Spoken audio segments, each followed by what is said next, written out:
Okay, so today we're diving deep into, well, a really complex online figure.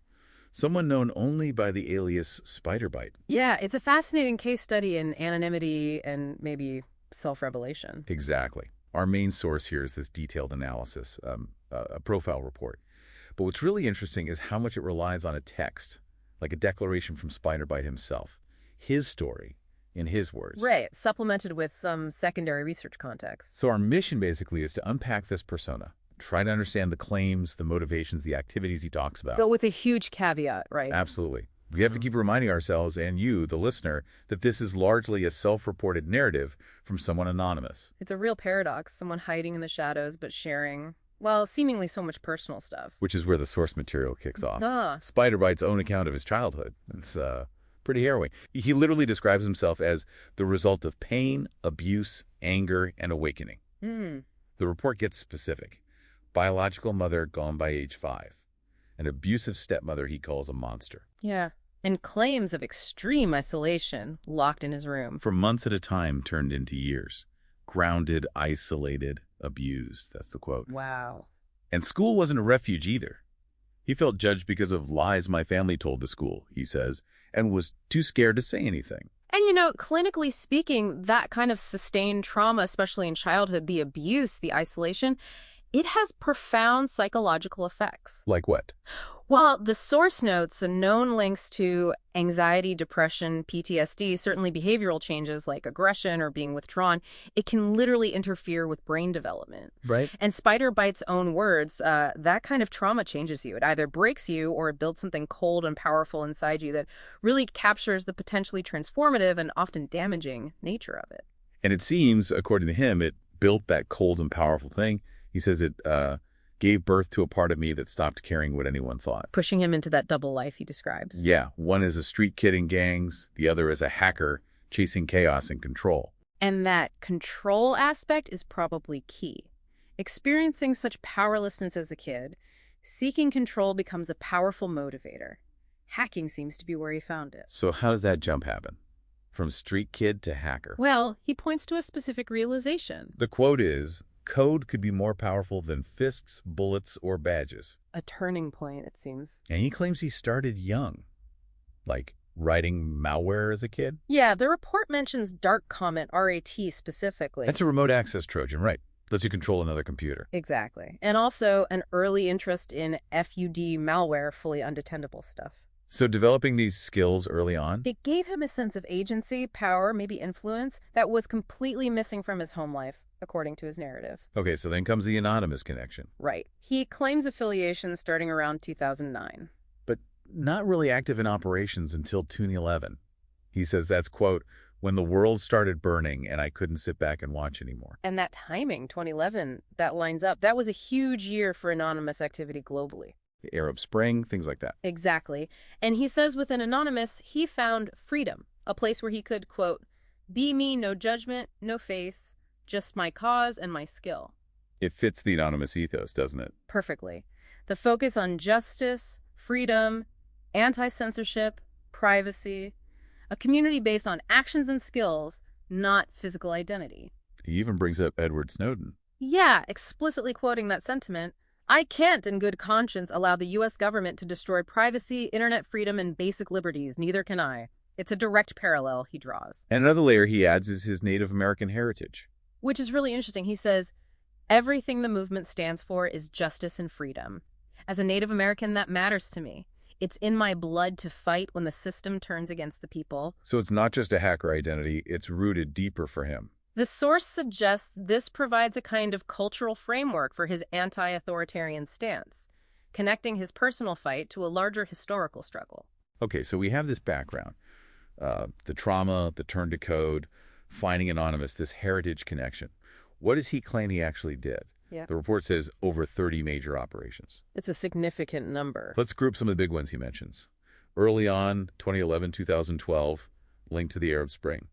Up Tunisia, up Egypt. Yeah, he claims specific actions like a security audit of Tunisia's infrastructure, targeting DNS servers, helping Egyptians bypass censorship. Were Anonymous involved then? Oh, definitely. Yeah. Public reports confirm heavy anonymous activity during the Arab Spring DDoS attacks, providing tools, etc. His claim about targeting specific DNS servers in Tunisia is, well, quite specific and technical. He also mentions OpDarknet, targeting sites like Lola Tacity on Freedom Hosting. Child predator sites, yeah. And his claim is pretty bold. He helped dismantle Freedom Hosting before anyone else even touched it.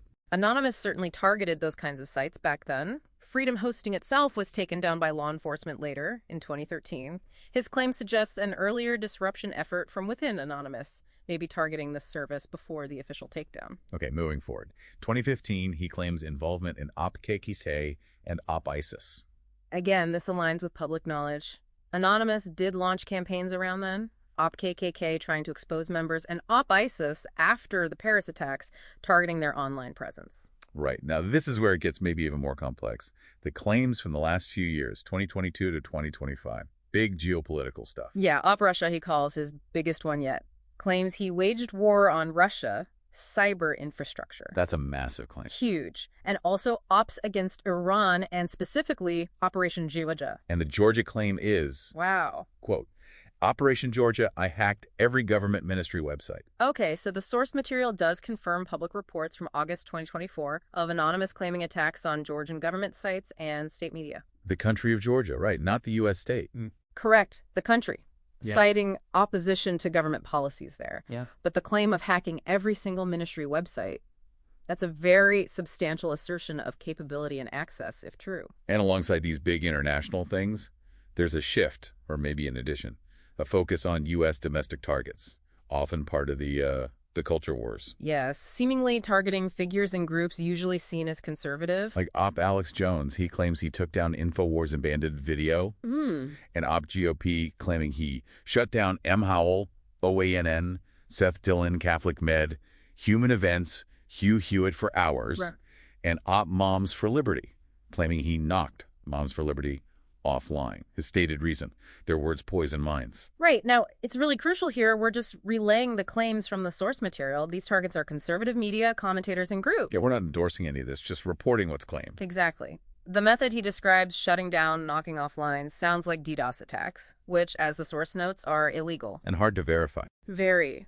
The report specifically mentions difficulty confirming things like a complete takedown of InfoWars via hacking during that time frame. It also notes that Moms for Liberty is identified by groups like the SPLC as far right.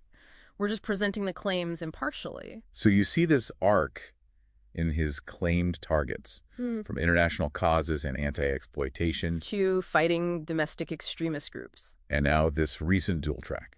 Huge geopolitical conflicts and very specific, often partisan, U.S. domestic targets. It suggests a complex evolution, definitely. Could be his own views changing, could be following trends within Anonymous, maybe just seizing opportunities based on what he sees as unjust. Yeah. It's likely a mix. What about the how? His technical skills beyond just targets. He presents himself as more than just a script kiddie running tools. Right, the malware authoring claim. Dark Comet RAT is a favorite that early interest in FUD malware suggests development capability. Yeah, creating his own offensive tools. And DDoS is obviously a core tactic. His justification is interesting. Very. He says, every action has meaning. Every disruption, it sends a message. It makes them feel vulnerable like we've felt for generations. That's quite a statement. It's revealing. The source points this out. He sees DDoS not just as technical disruption, but as psychological warfare. A way to inflict the vulnerability he felt. Like symbolic payback. Almost, yeah. An empathetic reversal, perhaps. And then there are the admissions that go way beyond activism. The black hat stuff. Yeah. He just comes out and says it. Quote, I was a serial swatter, doxer, black hat selling identities, and a lot more. Swatting. Yeah. That's incredibly dangerous, calling in fake emergencies. Extremely. Doxing, selling identities, these are serious, illegal, and unethical acts.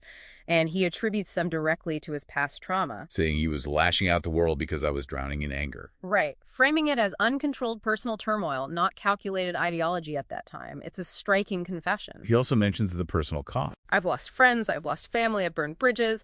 This whole narrative of past wrongdoing and its consequences, It functions, perhaps, to draw a line. Between the bad past and the righteous present. Something like that. It allows for this framing of moral evolution, positioning his current hacktivism as maybe more pure, more purposeful in his own narrative. Okay, so if we try to pull all this together, the trauma, the actions, the justifications, the confessions, what kind of psychological picture emerges from this source? Well, you see this clear thread, what the report calls a potential trauma-aggression vigilantism nexus, the childhood abuse leading to the pain, anger, awakening, the lashing out. And the DDoS justification tying directly back to making others feel vulnerable like he did. Exactly. It connects his actions directly to trying to process or maybe master those feelings of powerlessness. Research does link victim experiences with adopting vigilante identities, feeling you have to fight back when others won't. And the ideology. Anonymous and his heritage. Crucial supports. Anonymous offered that sanctuary, that purpose. Be me, no judgment. Just my cause and my skill. The Native American heritage provides that deeper narrative for fighting systemic oppression. Violating his moral code seems to trigger action, and the anonymous collective identity is powerful. What about the remorse? Yeah. Admitting the black hat stuff. It constructs that narrative of change by framing past actions as anger-driven, not ideological. It allows his current claimed actions to be seen, at least in his telling, as more principled. It's a path from chaos to purpose, perhaps, or a way to morally realign. And the shifting targets we talked about. That trajectory just highlights the complexity. It seems to show this blend of his core anti-authoritarian beliefs mixing with responses to current events, maybe personal triggers, anonymous trends, maybe opportunism. It's not simple. Okay, let's zoom out slightly. How does Spydirbyte fit into the wider world of Anonymous? What does the source tell us about the movement itself? Well, Anonymous isn't really a group, right? It's more like a decentralized movement, an idea. Yeah. No leaders, anyone can claim the banner. Started way back, around 2003. And their methods? Common tactics are things like DDoS, website defacements, leaking data, doxing sometimes. Ideologies vary, but anti-censorship, anti-surveillance, some form of social justice are recurring themes. And people see them very differently. Hugely. Digital Robin Hoods on one side, cyber lynch mobs on the other. Very divided perception. So, looking at Spydirbyte's claims and story, how does he line up with that picture? In many ways, he aligns perfectly. He talks the values, the anonymous ethos, he uses the common tactics, and he claims involvement in big, known anonymous campaigns over a long period. But any divergences? Potentially. The scale of some individual claims, like that Georgia hack of every ministry that might suggest capabilities beyond typical collective actions, though it's hard to say for sure. Also, admitting past actions driven by personal gain or pure anger, like selling identities, might seem at odds with a purely ideological motive, but Anonymous is incredibly diverse. Which brings us right back to the huge elephant in the room, verification. Exactly. How do you confirm any of this? With anonymous actors in a leaderless movement, it's fundamentally difficult. No central HQ to call. Precisely. Hacktivist claims are often exaggerated for clout, and attributing cyber attacks definitively needs forensic evidence we just don't usually have access to publicly. What about the name Spydirbyte itself? Is it well known? Based on the research snippets provided in the source, the name doesn't seem to pop up frequently in major public discussions about anonymous or hacker circles historically. No, ever. Yeah, the source does mention recent evidence of the persona gaining some visibility. Specifically, a Dark Web Today podcast episode from May 2025 titled, "At Spydirbyte, Unmasking the Hacker." Ah, okay. So maybe not a historically huge name, but someone who's recently surfaced or gained notoriety. That seems to be the implication, yeah. Yeah. Some level of public notice recently. Wow. Okay, so we've journeyed through this incredibly detailed, very raw personal story, Yep. layered with these massive claims of impact, global and domestic, but all filtered through an anonymous source, making verification incredibly challenging. So what does digging into a figure like Spydirbyte really tell you, the listener? What does it reveal about the kind of motivations driving people in these anonymous online spaces? How does that deep personal history, the trauma he describes, intersect with online action and what someone perceives as fighting for justice? And maybe the final thought to leave you with, given these huge verification hurdles and this deeply personal trauma-fueled narrative, Yeah. how do you go about evaluating the actions, the claims, the stated motives of anonymous figures like this online? What weight can you or should you give to their self-told stories?